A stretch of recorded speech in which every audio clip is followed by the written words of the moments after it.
നമസ്കാരം. നിളയോര വിശേഷങ്ങളിലേക്ക് സ്വാഗതം. പെരുമ്പിലാവിൽ ലഹരി മാഫിയകൾ തമ്മിലുണ്ടായ സംഘർഷത്തിൽ യുവാവ് വെട്ടേറ്റു മരിച്ചു. സംഭവത്തിൽ 4 പേർ അറസ്റ്റിൽ.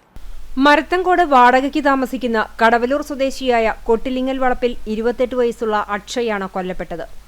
പെരുമ്പിലാവ് ആൽത്തറ മുല്ലപ്പള്ളിക്കുന്ന് 4 സെന്റ് നഗറിൽ വെള്ളിയാഴ്ച രാത്രി 8:30യോടെയാണ് സംഭവം. സുഹൃത്തുക്കളും കഞ്ചാവ് വിൽപ്പന സംഘാംഗങ്ങളുമായ അക്ഷയും ലിഷോയും തമ്മിലുള്ള തർക്കമാണ് സംഘർഷത്തിലേക്കും കൊലപാതകത്തിലേക്കും കലാശിച്ചത്. അക്ഷയും ഭാര്യ നന്ദനയും മുല്ലപ്പള്ളിക്കുന്നിലുള്ള ലിഷോയുടെ വീട്ടിൽ വിരുന്നെത്തിയതായിരുന്നു. ഇതിനിടെ ലിഷോയ് തനിക്കിഷ്ടമില്ലാത്തവർക്കൊപ്പം അക്ഷയ് റീൽസ് ചെയ്തതിനെ ചോദ്യം ചെയ്തു. ഇതോടെ ഇരുവരും വാക്കേറ്റവും തുടർന്ന് സംഘർഷവും ഉണ്ടായി. ഈ സമയം ഇരുവരുടെയും സുഹൃത്തായ ബാദുഷയും ആകാശ്, നിഖിൽ എന്നിവരും സ്ഥലത്തുണ്ടായിരുന്നു. സംഘർഷം രൂക്ഷമായതോടെ ലിഷോയ് വടിവാൾ ഉപയോഗിച്ച് അക്ഷയെയും ബാദുഷയെയും വെട്ടിപ്പരിക്കേൽപ്പിച്ചു. വെട്ടേറ്റ അക്ഷയ് സംഭവ സ്ഥലത്ത് വെച്ച് തന്നെ മരിച്ചു. പരിക്കേറ്റ ബാദുഷയെ പെരുമ്പിലാവിലെ സ്വകാര്യ ആശുപത്രിയിലും പിന്നീട് മെഡിക്കൽ കോളേജ് ആശുപത്രിയിലേക്കും മാറ്റി. സംഭവത്തിനു ശേഷം മുങ്ങിയ മുഖ്യപ്രതി ലിഷോയിയെ ശനിയാഴ്ച രാവിലെയാണ് മുല്ലപ്പള്ളിക്കുന്നിൽ നിന്നും പോലീസ് സാഹസികമായി പിടികൂടിയത്. രാത്രി മുഴുവൻ കുറ്റിക്കാട്ടിൽ ഒളിച്ചിരിക്കുകയായിരുന്നു ഇയാൾ. ലിഷോയ് 2 മാസം മുമ്പാണ് ജയിലിൽ നിന്നും പുറത്തിറങ്ങിയത്. സംഘർഷത്തിനെ തുടർന്ന് യുവാക്കൾക്ക് വെട്ടേറ്റ വെള്ളിയാഴ്ച രാത്രി പെരുമ്പിലാവിൽ ബാദുഷയെ പ്രവേശിപ്പിച്ച സ്വകാര്യ ആശുപത്രിയിലും കുന്നംകുളം താലൂക്ക് ആശുപത്രിയിലും ലഹരി മാഫിയ സംഘങ്ങളെത്തി സംഘർഷാന്തരീക്ഷം സൃഷ്ടിച്ചിരുന്നു. പോലീസ് എത്തിയാണ് സംഘാംഗങ്ങളെ തുരത്തിയത്. ജില്ലാ പോലീസ് മേധാവി ആർ ഇളങ്കോ അടക്കമുള്ള ഉന്നത പോലീസ് സംഘം സംഭവസ്ഥലത്തും ആശുപത്രിയിലുമെത്തി സ്ഥിതിഗതികൾ വിലയിരുത്തി. കുന്നംകുളം താലൂക്ക് ആശുപത്രിയിൽ സൂക്ഷിച്ചിരിക്കുന്ന മൃതദേഹം ഇൻക്വസ്റ്റ് നടപടികൾ പൂർത്തിയാക്കി തൃശൂർ മെഡിക്കൽ കോളേജിലേക്ക് മാറ്റി. കൊലപാതകവുമായി ബന്ധപ്പെട്ട് മുല്ലപ്പള്ളിക്കുന്ന് 4 സെന്റ് നഗറിൽ താമസിക്കുന്ന മണ്ടുമ്പാൽ ലിഷോയ്, ചങ്ങരംകുളം സ്വദേശി കറുപ്പംവീട്ടിൽ ബാദുഷ, നിഖിൽ, ആകാശ് എന്നിവരെ പോലീസ് കസ്റ്റഡിയിലെടുത്തിട്ടുണ്ട്. മേഖലയിൽ ഇപ്പോഴും പോലീസ് നിരീക്ഷണം തുടരുകയാണ്. പട്ടാമ്പി കുളപ്പുള്ളി പാത നവീകരണത്തിന്റെ ഭാഗമായി വീണ്ടും ഗതാഗത നിയന്ത്രണം. ഞായറാഴ്ച രാത്രി 12 വരെയാണ് ഗതാഗത നിയന്ത്രണം ഏർപ്പെടുത്തിയിട്ടുള്ളത്. ഓങ്ങല്ലൂർ മുതൽ പട്ടാമ്പി കൽപ്പക വരെയുള്ള ഭാഗങ്ങളിലെ റബ്ബറൈസിംഗ് പ്രവൃത്തികളാണ് ഇപ്പോൾ നടത്തുന്നത്. പട്ടാമ്പി നിള ഹോസ്പിറ്റൽ ഷൊർണൂർ IPT റോഡിന്റെ പുനരുദ്ധാരണ പ്രവൃത്തികളുടെ ഭാഗമായാണ് ഓങ്ങല്ലൂർ മുതൽ കൽപ്പകപ്പള്ളി വരെയുള്ള ഭാഗത്തെ ടാറിംഗ് പ്രവൃത്തികൾ ആരംഭിച്ചിരിക്കുന്നത്. ഇവിടെ അവശേഷിക്കുന്ന ഭാഗങ്ങളിലെ ടാറിംഗ് പ്രവൃത്തികളാണ് നടക്കുന്നത്. ഇതിന്റെ ഭാഗമായി 2 ദിവസം പാതയിൽ ഗതാഗത നിയന്ത്രണവും ഏർപ്പെടുത്തിയിട്ടുണ്ട്. 23-ന് രാത്രി 12 മണി വരെയാണ് ഗതാഗതം നിരോധിച്ചിരിക്കുന്നത്. പാലക്കാട് ഭാഗത്തു നിന്നും പട്ടാമ്പിയിലേക്ക് വരുന്ന വാഹനങ്ങൾ വാണിയംകുളത്തു നിന്നും വലത്തേക്ക് തിരിഞ്ഞ് വെല്ലപ്പുഴ വഴി പട്ടാമ്പിയിലേക്കും തിരിച്ചും പോകേണ്ടതാണ്. പാലക്കാട് ഭാഗത്തു നിന്നും ഗുരുവായൂർ കുന്നംകുളം ഭാഗത്തേക്ക് പോകുന്ന വാഹനങ്ങൾ കുളപ്പുള്ളി ചെറുതുരുത്തി കൂട്ടുപാത വഴിയാണ് തിരിച്ചു പോകേണ്ടത്. നവീകരണ പ്രവൃത്തികൾ ഇനി പട്ടാമ്പി ടൗണിലേക്കാണ് കടക്കാനുള്ളത്. കയ്യേറ്റങ്ങൾ ഒഴിപ്പിക്കുന്നതുൾപ്പെടെയുള്ള പ്രവൃത്തികളും ഇതിന്റെ ഭാഗമായി നടന്നു വരുന്നുണ്ട്. പരുതൂർ ഹയർ സെക്കൻഡറി സ്കൂളിലെ വിദ്യാർത്ഥിനികളെ അപമാനിക്കുന്ന തരത്തിൽ സാമൂഹ്യ മാധ്യമങ്ങളിൽ പ്രചരണം നടത്തുന്ന വ്യക്തിക്കെതിരെ നിയമ നടപടികളുമായി മുന്നോട്ടു പോകുമെന്ന് സ്കൂൾ അധികൃതർ. പൊതുവിദ്യാലയത്തെ തകർക്കാനുള്ള ശ്രമത്തിന്റെ ഭാഗമായാണ് ഇത്തരം പ്രചരണങ്ങൾ നടത്തുന്നതെന്നും സ്കൂൾ അധികൃതർ പട്ടാമ്പിയിൽ വിളിച്ചു ചേർത്ത വാർത്താ സമ്മേളനത്തിൽ പറഞ്ഞു. പരുതൂർ ഹയർ സെക്കൻഡറി സ്കൂളിലെ വിദ്യാർത്ഥിനികളെ അപമാനിക്കുന്ന തരത്തിലുള്ള പ്രചരണമാണ് സമൂഹ മാധ്യമത്തിലൂടെ നടത്തുന്നത്. ഇത് വാസ്തവ വിരുദ്ധമാണ്. പൊതുപ്രവർത്തകനും നാട്ടുകാരനുമാണ് എന്ന് പറഞ്ഞുള്ള വ്യക്തിയാണ് പ്രചരണം നടത്തുന്നത്. വിദ്യാർത്ഥിനികളിൽ അസന്മാർഗികതയും ലൈംഗികതയും ആരോപിച്ച് അവരെ കരുവാക്കി ഈ പൊതുവിദ്യാഭ്യാസ സ്ഥാപനത്തെ തകർക്കാനുള്ള ശ്രമമാണ് പ്രചരണത്തിന് പിന്നിലെന്ന് സ്കൂൾ അധികൃതർ പറഞ്ഞു. ഇതുമായി ബന്ധപ്പെട്ട് തൃത്താല പോലീസിലും ബാലാവകാശ കമ്മീഷനിലും വനിതാ കമ്മീഷനിലും പരാതി നൽകിയിട്ടുണ്ട്. വ്യാജ പ്രചരണത്തിനെതിരെ നിയമ നടപടികളുമായി മുന്നോട്ടു പോകുമെന്നും ഇവർ അറിയിച്ചു. ഒരു വീഡിയോ മാത്രമല്ല, അതിനെ തുടർന്ന് വേറൊരു വീഡിയോ കൂടി ബോധപൂർവം നല്ല രീതിയിൽ പ്രവർത്തിച്ചുകൊണ്ടിരിക്കുന്ന ഒരു വിദ്യാലയത്തെ അപകീർത്തിപ്പെടുത്താനുള്ള ഒരു ശ്രമം എന്നുള്ള നിലയ്ക്ക് തന്നെ നടത്തിക്കൊണ്ടിരിക്കുകയാണ്. ആ വീഡിയോയിലൂടെ 14 വയസ്സ് മാത്രം പ്രായമുള്ള 10ാം ക്ലാസ്സിൽ പഠിക്കുന്ന പെൺകുട്ടികളെ എടുത്തു പറഞ്ഞുകൊണ്ട് അവരെല്ലാം അസന്മാർഗിക പ്രവർത്തനങ്ങളിൽ ഏർപ്പെടുന്നവരാണെന്നുള്ള തരത്തിലൊക്കെ സമൂഹ മാധ്യമത്തിലൂടെ വിളിച്ചു പറഞ്ഞത് നമ്മുടെ പെൺകുട്ടികളെ വളരെയധികം വേദനിപ്പിക്കുകയും അവരുടെ രക്ഷിതാക്കളിൽ പലരും നമ്മുടെ വിദ്യാലയത്തിലേക്ക് വിളിച്ച് അവരെ വിഷമം അറിയിക്കുകയും ചെയ്തിട്ടുണ്ട്. എന്തും ഈ സമൂഹ മാധ്യമത്തിലൂടെ വിളിച്ചു പറയുക എന്നുള്ള ഒരു രീതി അത് നിരുത്സാഹപ്പെടുത്തേണ്ടതാണ് എന്ന രീതിയിൽ വിദ്യാലയം അതിനെ പ്രതിരോധിക്കാൻ ഏതെല്ലാം തലങ്ങളിൽ അതുമായി ബന്ധപ്പെട്ട പരാതികൾ കൊടുക്കാൻ പറ്റുമോ അതെല്ലാം ചെയ്തു വെച്ചിരിക്കുകയാണ്. പോലീസ് സ്റ്റേഷനിലും വനിതാ കമ്മീഷനിലും ബാലാവകാശ കമ്മീഷനിലും അതുപോലെ വിദ്യാഭ്യാസ വകുപ്പിൻ്റെ ഈ ചെറിയ കുട്ടികളെക്കുറിച്ച് 10ാം ക്ലാസ്സിൽ പഠിക്കുന്ന ഒരു കുട്ടി എന്നൊക്കെ പറയുന്നത് 14 വയസ്സ് പ്രായമുള്ള കുട്ടികളാണ്, പെൺകുട്ടികളാണ്. ഈ പെൺകുട്ടികളെ ഒക്കെ വളരെ മോശമായി ചിത്രീകരിച്ചുകൊണ്ടും അവരുടെ രക്ഷിതാക്കളെ ഒരു താക്കീത് എന്നുള്ള നിലയ്ക്കും ഒക്കെ തരത്തിൽ വീഡിയോയിലൂടെ നമ്മുടെ വിദ്യാലയത്തിൻ്റെ പേരെടുത്ത് പറഞ്ഞുകൊണ്ട് വളരെ മോശമായ രീതിയിൽ ആണ് അത് പ്രചരിപ്പിച്ചുകൊണ്ടിരിക്കുന്നത്. സ്കൂളിലെ വിദ്യാർത്ഥിനികൾ അഴിഞ്ഞാട്ടക്കാരാണെന്ന തരത്തിൽ സമൂഹമാധ്യമങ്ങളിൽ കൂടി സ്കൂളിലെ മുഴുവൻ വിദ്യാർത്ഥികൾക്കെതിരെയുമാണ് പരസ്യപ്രചരണം നടത്തുന്നത്. ഇത് വ്യക്തിഹത്യയാണ്. മാത്രവുമല്ല, വിദ്യാലയത്തോടുള്ള വൈരാഗ്യം തീർക്കുന്നതിനായി സ്കൂളിലെ പെൺകുട്ടികളെ കരുവാക്കുകയാണെന്നും ഇതിലൂടെ ഈ പൊതുവിദ്യാലയത്തെ തകർക്കാനുള്ള ശ്രമമാണ് നടത്തുന്നതെന്നും സ്കൂൾ അധികൃതർ സൂചിപ്പിച്ചു. ജില്ലയിലെ ഏറ്റവും മികച്ച വിദ്യാലയങ്ങളിൽ ഒന്നാണ് പരുതൂർ ഹൈസ്കൂൾ. ഈ വർഷം 961 വിദ്യാർത്ഥികളെയാണ് നമ്മൾ SSLC പൊതുപരീക്ഷയ്ക്ക് ഇരുത്തുന്നത്.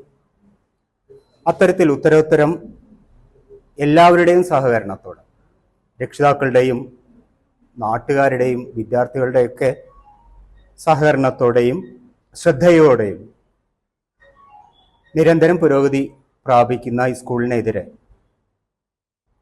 ചില സ്വാർത്ഥ താല്പര്യങ്ങൾ നേടിയെടുക്കുന്നതിനായി അതിലെ വിദ്യാർത്ഥികളെ അടക്കം, പ്രത്യേകിച്ച് പെൺകുട്ടികളെ അടക്കം കരുവാക്കിക്കൊണ്ട് നടത്തുന്ന ഇത്തരം ഗൂഢപ്രവർത്തനങ്ങൾ തികച്ചും എതിർക്കപ്പെടേണ്ടതാണ്. ഇത് പൊതുവിദ്യാലയങ്ങളെ തകർക്കുന്ന തരത്തിലുള്ള ഒരു പദ്ധതിയായിട്ടാണ്, ഗൂഢ പദ്ധതിയായിട്ടാണ് എനിക്ക് കാണാൻ കഴിയുന്നത്. മാത്രമല്ല, പരുതൂർ പ്രദേശം എന്ന് പറയുന്നത് വളരെ പിന്നോക്കം നിൽക്കുന്ന പ്രദേശമാണ്. അവിടെ നിരവധി വിദ്യാർത്ഥികൾ ഈ വിദ്യാലയത്തെയാണ് ആശ്രയിക്കുന്നത്. അപ്പോൾ ഇതിന് കളങ്കം വരുന്ന ഏതൊരു പ്രവൃത്തിയും നാടിനും നാട്ടുകാർക്കും കൂടി ദോഷം തരുന്ന തരത്തിലാണ്. ഈ വ്യക്തിയുടെ വാക്കുകൾ അത്തരത്തിൽ തന്നെയാണ്. പെൺകുട്ടികളെ ടാർഗറ്റ് ചെയ്തുകൊണ്ട്, അതെന്തോ ഒരു ഗൂഢലക്ഷ്യമാണെന്ന് നമുക്ക് കരുതേണ്ടിയിരിക്കുന്നു. പെൺകുട്ടികളെ മാത്രം ടാർഗറ്റ് ചെയ്തുകൊണ്ട് വളരെ മ്ലേച്ഛവും നിന്ദ്യവും അപമാനകരവുമായ ഭാഷയാണ് അദ്ദേഹത്തിന്റെ വീഡിയോയിൽ ഉപയോഗിച്ചിരിക്കുന്നത്. ഇത്തരക്കാർക്കെതിരെ മാതൃകാപരമായ നടപടികൾ ഉണ്ടാകണമെന്നും ഇവർ ആവശ്യപ്പെട്ടു. വാർത്താ സമ്മേളനത്തിൽ school principal P Aravindakshan, management പ്രതിനിധി VA Krishnan, PTA president A Anwar Sadath, panchayat അംഗം MP Ummer, SMC chairman TK Noushad, deputy പ്രധാനാധ്യാപിക K വത്സല എന്നിവർ പങ്കെടുത്തു. സംസ്ഥാന തലത്തിലൊക്കെ ഉന്നത നില നേടുന്ന മിടുക്കികളായ കുട്ടികൾ പഠിക്കുന്ന ഒരു വിദ്യാലയമാണ്. ഈ വിദ്യാലയത്തിന് നേരെ യാതൊരു അടിസ്ഥാനവും ഇല്ലാതെ കുട്ടികളെയൊക്കെ വേദനിപ്പിക്കുന്ന തരത്തിൽ, പേടിപ്പിക്കുന്ന തരത്തിലുള്ള ഒരു പ്രചാരണമാണ് ഇവിടെ നടന്നുകൊണ്ടിരിക്കുന്നത്. ഇത് ഞങ്ങൾ രക്ഷിതാക്കളെയും അധ്യാപകരെയും എല്ലാം ഒരുപോലെ വിഷമിപ്പിക്കുന്നതാണ്. നിരവധി രക്ഷിതാക്കൾ ഈ വിഷയവുമായി ബന്ധപ്പെട്ട് നമ്മളെ വിളിക്കുകയും സ്കൂളിൽ വരികയൊക്കെ ചെയ്തു. അവരുടെ ആശങ്കകളൊക്കെ അറിയിച്ചു. ഇതിനെതിരെ ശക്തമായിട്ടുള്ള നടപടികൾ വിദ്യാലയവും വിദ്യാലയത്തിൻ്റെ പുരോഗമനം ആഗ്രഹിക്കുന്ന എല്ലാവരും ഒത്തുചേർന്ന് നടത്തുന്നു. പട്ടിത്തറ പട്ടിക്കായലിൽ സൗരോർജ്ജ കാർഷിക ജലസേചന മോട്ടോർ പ്രവർത്തനം ആരംഭിച്ചു. പരീക്ഷണാടിസ്ഥാനത്തിലാണ് ആദ്യഘട്ടത്തിൽ പദ്ധതി ആരംഭിച്ചിട്ടുള്ളത്. നിലവിൽ കാർഷികാവശ്യത്തിനുള്ള വൈദ്യുതി വിതരണം എത്തിച്ചേരാത്ത ഒറ്റപ്പെട്ട കൃഷിയിടങ്ങളിൽ സൗരോർജ്ജ വൈദ്യുതിയിലൂടെ ജലസേചനം ലഭ്യമാക്കുക എന്നതാണ് പദ്ധതിയുടെ ലക്ഷ്യം. നിലവിലുള്ള വൈദ്യുതി ചെലവും ഒഴിവാക്കാൻ ഇതുപകരിക്കും. National initiative on climate resilient agriculture പദ്ധതിയിൽ ഉൾപ്പെടുത്തി 2 ലക്ഷം രൂപ ചിലവഴിച്ചാണ് പദ്ധതി നടപ്പിലാക്കിയിരിക്കുന്നത്. വെള്ളം പമ്പ് ചെയ്യുന്നതിനായി 2.5 HP ശക്തിയുള്ള മോട്ടോറാണ് സ്ഥാപിച്ചത്. പട്ടിത്തറ പഞ്ചായത്ത് പ്രസിഡന്റ് P ബാലൻ ഉദ്ഘാടനം ചെയ്തു. ജില്ലയിൽ ആദ്യമായാണ് സൗരോർജ്ജ വൈദ്യുതിയിൽ കാർഷിക ജലസേചന പദ്ധതി നടപ്പിലാക്കുന്നതെന്ന് അദ്ദേഹം പറഞ്ഞു. പഞ്ചായത്ത് വൈസ് പ്രസിഡന്റ് സെബു സദക്കത്തുള്ള അധ്യക്ഷനായി. KP Radha, AK Nandakumar, Prajisha, doctor Sumayya, PP Samban എന്നിവർ സംസാരിച്ചു. ചാലിശ്ശേരി ഗ്രാമപഞ്ചായത്തിൽ പട്ടികജാതി കുടുംബങ്ങൾക്കുള്ള രണ്ടാം ഘട്ട കുടിവെള്ള ടാങ്ക് വിതരണം ചെയ്തു. പഞ്ചായത്ത് അംബേദ്കർ ഹാളിൽ വികസന സ്റ്റാൻഡിംഗ് കമ്മിറ്റി ചെയർമാൻ ഹുസൈൻ പുളിയഞ്ഞാലിന്റെ അധ്യക്ഷതയിൽ പഞ്ചായത്ത് പ്രസിഡന്റ് വിജേഷ് കുട്ടൻ വിതരണ ഉദ്ഘാടനം നിർവഹിച്ചു. അസിസ്റ്റന്റ് സെക്രട്ടറി എ രാജേഷ് പദ്ധതി വിശദീകരണം നടത്തി. ക്ഷേമകാര്യ സ്ഥിരം സമിതി ചെയർപേഴ്സൺ നിഷ അജിത് കുമാർ, ആരോഗ്യ വിദ്യാഭ്യാസ സ്ഥിരം സമിതി ചെയർപേഴ്സൺ ആനി വിനു, പഞ്ചായത്ത് അംഗങ്ങൾ, ഗുണഭോക്താക്കൾ എന്നിവർ പങ്കെടുത്തു. രണ്ടാം ഘട്ടത്തിൽ 42 കുടുംബങ്ങൾക്കാണ് കുടിവെള്ള ടാങ്ക് വിതരണം ചെയ്തത്. തൃത്താല ബ്ലോക്ക് PMAY പദ്ധതി അട്ടിമറിക്കുന്നു എന്ന BJPയുടെ പരാതിയിൽ അന്വേഷണത്തിന് ഉത്തരവിട്ട് ജില്ലാ കളക്ടർ. പ്രധാനമന്ത്രി ആവാസ് യോജന പദ്ധതി അട്ടിമറിക്കുന്നുവെന്നാരോപിച്ച് BJP കപ്പൂർ മണ്ഡലം കമ്മിറ്റി മണ്ഡലത്തിലെ എല്ലാ VO ഓഫീസുകളിലേക്കും തൃത്താല ബ്ലോക്ക് ഓഫീസിലേക്കും മാർച്ചുകൾ നടത്തുകയും ശക്തമായ പ്രതിഷേധം അറിയിക്കുകയും ചെയ്തിരുന്നു. തുടർന്ന് ജില്ലാ കളക്ടർക്കും സെൻട്രൽ മിനിസ്ട്രിക്കും പരാതി നൽകിയിരുന്നു. ഈ വിഷയത്തിൽ അന്വേഷണം നടത്തി റിപ്പോർട്ട് രേഖാമൂലം നൽകാൻ ജില്ലാ കളക്ടർ പ്രൊജക്ട് ഡയറക്ടർക്ക് നിർദ്ദേശം നൽകി. BJP കപ്പൂർ മണ്ഡലം പ്രസിഡന്റ് ദിനേശൻ എറവക്കാട് നൽകിയ പരാതിയിലാണ് നടപടി. പഞ്ചായത്തിൽ എത്ര വീടുകൾ കിട്ടിയിട്ടുണ്ട് എന്നുള്ളത് പരിശോധിക്കേണ്ടതാണ്. എന്ന് പറഞ്ഞാൽ ഒരു വീട് പ്രധാനമന്ത്രി ആവാസ് യോജന ഗ്രാമീൺ വഴി അത് ലഭ്യമാക്കുന്നതിന് വേണ്ടിയിട്ടുള്ള ഒരു നടപടിയും ഇവിടെ എടുക്കുന്നില്ല എന്നുള്ളതാണ് നമുക്ക് കാണാൻ വേണ്ടി സാധിക്കുന്നത്. ഇത് കേരളത്തിലെ സാധാരണക്കാരനോടുള്ള വെല്ലുവിളിയാണ്. ഇവിടെ അധ്വാനിക്കുന്നവന്റെയും ഭാരം ചുമക്കുന്നവന്റെയും തൊഴിലാളിയുടെയും കർഷക തൊഴിലാളിയുടെയും ഒക്കെ പ്രസ്ഥാനമെന്ന അവകാശപ്പെടുന്ന മാർക്സിസ്റ്റ് പാർട്ടിയാണ് കേരള സംസ്ഥാനം ഭരിക്കുന്നത്. ആ പാർട്ടി ഭരിക്കുമ്പോഴാണ് സാധാരണക്കാരന് കേന്ദ്ര ഗവൺമെന്റ് കൊടുക്കുന്ന ആ വീട് പോലും ലഭ്യമാക്കാത്ത അവസ്ഥ വരുന്നത്. ഇത് വളരെ ഖേദകരമാണ്. അതുകൊണ്ടാണ് ഭാരതീയ ജനതാ പാർട്ടിയുടെ നേതൃത്വത്തിൽ ഇതുപോലെയുള്ള പരിപാടികൾ സംഘടിപ്പിച്ച് മുന്നോട്ട് വരുന്നത്. നിയമനാംഗീകാരവും ശമ്പളവും ചില അധ്യാപകർക്ക് മാത്രം ബാധകമാക്കിക്കൊണ്ടുള്ള വിവേചനത്തിനെതിരെ നടത്തിയ പ്രതിഷേധങ്ങൾ കാണാൻ സർക്കാർ തയ്യാറാവുന്നില്ലെന്നാരോപിച്ച KSTUവിന്റെ പ്രതിഷേധം. പട്ടാമ്പി സിവിൽ സ്റ്റേഷന് മുന്നിൽ കണ്ണുകെട്ടൽ സമരം സംഘടിപ്പിച്ചു. സംസ്ഥാന സെക്രട്ടറി നാസർ തേളത്ത് സമരം ഉദ്ഘാടനം ചെയ്തു. നിയമനാംഗീകാരവും ശമ്പളവും ചില അധ്യാപകർക്ക് മാത്രം ബാധകമാക്കിക്കൊണ്ടുള്ള വിവേചനത്തിനെതിരെ നടത്തിയ പ്രതിഷേധങ്ങൾ കാണാൻ സർക്കാർ തയ്യാറായില്ലെന്നാരോപിച്ചാണ് Kerala school teachers union Palakkad ജില്ലാ കമ്മിറ്റിയുടെ നേതൃത്വത്തിൽ പട്ടാമ്പി ഉൾപ്പെടെ ജില്ലയുടെ വിവിധ കേന്ദ്രങ്ങളിൽ കണ്ണുകെട്ടൽ സമരം സംഘടിപ്പിച്ചത്. പട്ടാമ്പി സിവിൽ സ്റ്റേഷന് മുന്നിലും കണ്ണുകെട്ടൽ സമരം നടത്തി. കണ്ണുകെട്ടൽ സമരം സിന്ദാബാദ്,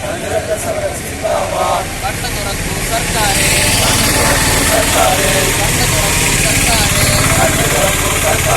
കണ്ണു തുറക്കൂ നീതി നൽകൂ, കണ്ണു തുറക്കൂ നീതി നൽകൂ. അധ്യാപകർക്ക് നിയമനാംഗീകാരവും ശമ്പളവും നൽകുക, അധ്യാപകരോടുള്ള വിവേചനം അവസാനിപ്പിക്കുക. നിയമനമില്ല ശമ്പളമില്ല,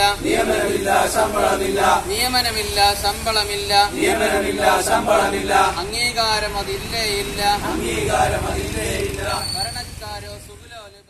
ഭിന്നശേഷി സംവരണത്തിന്റെ പേരിൽ നിയമനാംഗീകാരം നിഷേധിക്കപ്പെട്ട അധ്യാപകർക്ക് NSS കേസിലെ സുപ്രീം കോടതി വിധിയുടെ അടിസ്ഥാനത്തിൽ നിയമനാംഗീകാരം നൽകണമെന്നാവശ്യമനുസരിച്ച് പൊതു ഉത്തരവിറക്കാൻ തയ്യാറാകാതിരുന്ന സർക്കാർ നിലപാടിൽ പ്രതിഷേധിച്ചായിരുന്നു സമരം. പട്ടാമ്പി മിനി സിവിൽ സ്റ്റേഷൻ പരിസരത്ത് നടന്ന പ്രതിഷേധ പരിപാടി സംസ്ഥാന സെക്രട്ടറി നാസർ തേളത്ത് ഉദ്ഘാടനം ചെയ്തു. കേരളത്തിന്റെ പൊതുവിദ്യാഭ്യാസ മേഖലയിൽ നിർണായകമായ പങ്ക് വഹിക്കുന്ന എയ്ഡഡ് മേഖലയെ തകർക്കുന്നതിനു വേണ്ടിയുള്ള അറിഞ്ഞും അറിയാതെയുമുള്ള ചില ഗൂഢമായ ശ്രമങ്ങൾ ഈ ഗവൺമെന്റ് അധികാരത്തിൽ വന്ന അന്ന് നാളെ മുതൽ എടുത്തു പോരുകയാണ്. ഏറ്റവും അവസാനമായി ഉണ്ടായ ഒരു സംഭവവികാസം നമുക്കറിയാം. കേരളത്തിന്റെ പൊതുവിദ്യാഭ്യാസ മേഖലയെ പിടിച്ചു നിർത്തുന്ന, അതിനെ നെടുന്തൂണായി നിൽക്കുന്ന ഒരു മേഖല ഗവൺമെന്റിനെ പോലെ തന്നെ എയ്ഡഡ് മേഖലയുമാണ്. ആ എയ്ഡഡ് മേഖലയിൽ കഴിഞ്ഞ 2021 നവംബർ 8 തീയതി മുതൽ കേരള ഹൈക്കോടതിയിൽ നിന്ന് ഭിന്നശേഷി വിഭാഗത്തിൽപ്പെടുന്ന ഏതാനും അധ്യാപകർ, യോഗ്യത നേടിയ അധ്യാപകർ ഒരു അനുകൂലമായ വിധി സമ്പാദിക്കുന്നു. അതായത് ഗവൺമെന്റ് സ്കൂളുകളിലെ പോലെ തന്നെ എയ്ഡഡ് മേഖലയിലും ഭിന്നശേഷി വിഭാഗത്തിൽപ്പെട്ട അധ്യാപകർക്ക് സംവരണം ആവശ്യപ്പെട്ടുകൊണ്ടാണ് അവർ കോടതിയെ സമീപിച്ചത്. ജില്ലാ ട്രഷറർ സത്താർ താണിയൻ അധ്യക്ഷനായിരുന്നു. സംസ്ഥാന സെക്രട്ടറി അംഗം C ഖാലിദ്, ജില്ലാ ഭാരവാഹികളായ റഷീദ് മരുദൂർ, നൌഷാദ് വല്ലപ്പുഴ, MK അൻവർ സാദത്ത്, വിദ്യാഭ്യാസ ജില്ലാ president Muhammad Ali Kallingal, VK Shamsuddin, Suhail, CK Shameer Babu, Muhammad Fazil, P Sajid, Sharif, AK Jayaseel തുടങ്ങിയവർ പങ്കെടുത്ത് സംസാരിച്ചു.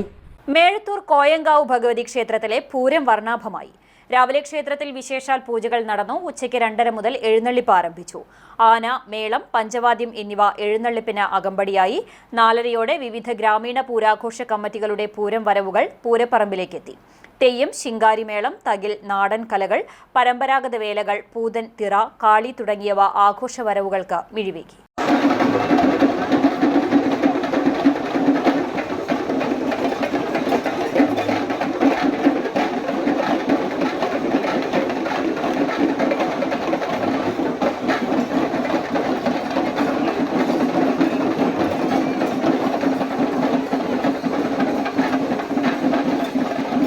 പട്ടിത്തറ പഞ്ചായത്ത് 13-ാം വാർഡിൽ കാട്ടുപന്നി ശല്യം രൂക്ഷമാകുന്നു. പട്ടിത്തറ കോട്ടപ്പാടം കുണ്ടിൽ പീടികയിൽ സഗീറിന്റെ വീട്ടുവളപ്പിൽ കയറിയ കാട്ടുപന്നികൾ വാഴയും തെങ്ങിൻ തൈകളും ചെടിച്ചട്ടികളും ഉൾപ്പെടെയുള്ളവ നശിപ്പിച്ചു. കഴിഞ്ഞ ദിവസം രാത്രി 9-നും 10-നും ഇടയിലായിരുന്നു പന്നികളുടെ ആക്രമണം. പള്ളിയിൽ നമസ്കാരത്തിന് പോയി വരുന്ന സമയത്ത് ഇവ ആക്രമിക്കുമോ എന്ന ഭീതിയിലാണ് വീട്ടുകാർ. ഉടൻ നടപടി സ്വീകരിക്കണമെന്ന് പട്ടിത്തറ പഞ്ചായത്ത് അധികാരികളോട് ആവശ്യപ്പെട്ടു. ഇതോടെ നിളയോര വിശേഷങ്ങൾ സമാപിക്കുന്നു. നമസ്കാരം.